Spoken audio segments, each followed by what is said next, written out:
क्या आप जानते हैं कि आपका ब्रेन सिर्फ आपके गट से नहीं बल्कि आपके स्किन से भी कम्युनिकेट करता है और इसी कनेक्शन को हम ब्रेन गट स्किन एक्सिस कहते हैं। सुनने में ये थोड़ा कॉम्प्लेक्स लग सकता है लेकिन इसका मतलब बहुत ही आसान है। हमारा ब्रेन, गट और स्किन तीनों अलग अलग काम ज़रूर करते हैं लेकिन ये कभी अकेले काम नहीं करते। ये लगातार एक दूसरे को सिग्नल्स भेजते और रिसीव करते हैं। अगर इनमें से किसी एक में भी प्रॉब्लम हुई तो उसका असर बाकी दोनों पर भी दिखाई दे सकता है।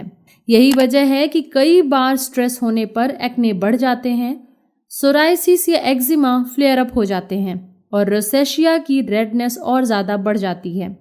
लेकिन सवाल आता है कि आखिर ये कम्युनिकेशन होता कैसे है?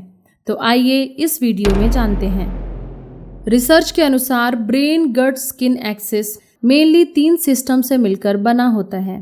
पहला सेंट्रल नर्वस सिस्टम, जिसमें हाइपोथैलेमिक, पिट्यूटरी, एड्रिनल यानी HPA एक्सिस और ऑटोनॉमिक नर्वस सिस्टम शामिल हैं। दूसरा गैस्ट्रोइंटेस्टाइनल ट्रैक्ट, जहां गट माइक्रोबायोटा और इम्यून सिस्टम मौजूद होते हैं। और तीसरा हमारी स्किन, जो केवल शरीर की बाहरी प्रोटेक्टिव लेयर नहीं है बल्कि खुद भी एक एक्टिव न्यूरो एंडोक्राइन और इम्यून ऑर्गन है। अब सवाल ये आता है कि कैसे ये तीनों सिस्टम आपस में कनेक्टेड हैं। दरअसल ब्रेन, गट और स्किन के बीच ये कम्युनिकेशन कई अलग अलग तरीकों से होता है। जैसे कुछ सिग्नल्स सीधे वेगस नर्व्स के माध्यम से पहुंचते हैं या फिर कुछ सिग्नल्स हार्मोन्स और इम्यून सेल्स के द्वारा पहुंचते हैं, या फिर गट में रहने वाले गुड बैक्टीरिया भी अपने बनाए हुए माइक्रोबियल मेटाबोलाइट्स के जरिए ब्रेन और स्किन को लगातार सिग्नल्स भेजते रहते हैं। अब यहाँ सबसे बड़ा रोल आता है HPA एक्सिस का। जब कभी हम स्ट्रेस में होते हैं तो सबसे पहले हाइपोथैलेमस एक्टिवेट होता है, जो एड्रिनल ग्लैंड को कॉर्टिसोल यानी स्ट्रेस हार्मोन रिलीज करने का सिग्नल देता है। लेकिन अगर यही स्ट्रेस बार बार या लंबे समय तक बना रहे तो यहीं से प्रॉब्लम शुरू हो जाती है।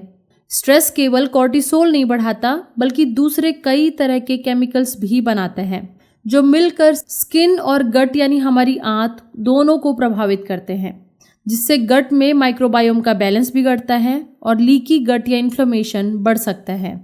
कॉर्टिसोल स्किन की रिपेयर प्रोसेस को स्लो कर देता है, कोलेजन बनाने वाली सेल्स की एक्टिविटी कम करता है, जिससे कोलेजन सिंथेसिस घटने लगती है। इसके कारण स्किन बैरियर कमज़ोर पड़ जाता है और स्किन में इन्फ्लेमेशन बढ़ सकता है। पहले साइंटिस्ट ये मानते थे कि स्ट्रेस का पूरा असर सिर्फ कॉर्टिसोल की वजह से होता है, लेकिन कुछ नई रिसर्च के अनुसार ये कहानी इससे ज़्यादा कॉम्प्लेक्स है।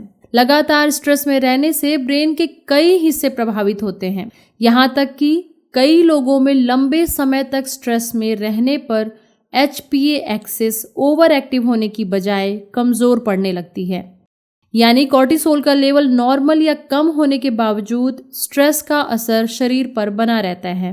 ये पूरा एक्सिस हमें ये समझाता है कि आपका ब्रेन, गट और स्किन एक टीम की तरह काम करते हैं।